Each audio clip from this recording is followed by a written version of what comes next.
Imagine this: two people living on the same street, under the same sky. They vote in the same elections, pay the same taxes to the same government, and complain about the same rainy weather. They wave the same flag on national holidays.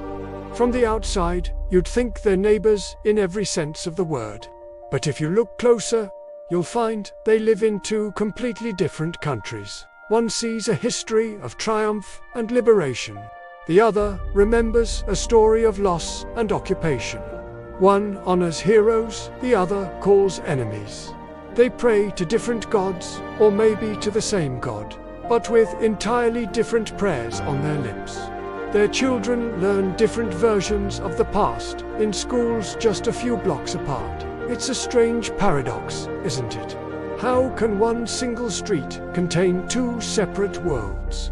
This isn't some far-off, abstract concept. This is a reality for millions of people in countless places around the globe. They are caught between borders drawn by history, politics, and conflict. Think of Cyprus, where a single capital city is divided, or places in the Balkans, where memories of war still cast long shadows over daily life. Even in seemingly peaceful nations, you can find deep cultural divides that run like invisible walls right down the middle of a community. We used to share a country, a single, unified nation. That's what the history books say, anyway. But somewhere along the line, the story split. The shared identity fractured. Now, what do we truly share? We share an internet connection. We share the same cell towers and fiber optic cables that bring the world to our screens. We argue in the same online forums and watch the same viral videos. Beyond that digital connection, everything else feels procedural. We follow the rules. We coexist.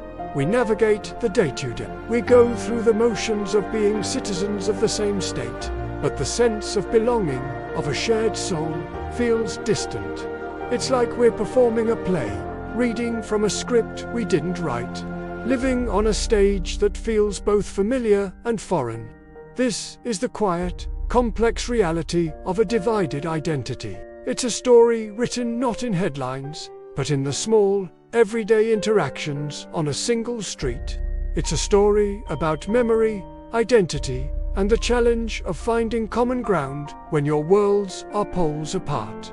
What does it take to bridge that gap? Can a shared internet connection ever become a shared understanding? These are the questions we're left with. Thanks for watching. If this story resonated with you, consider subscribing for more deep dives into the world we live in.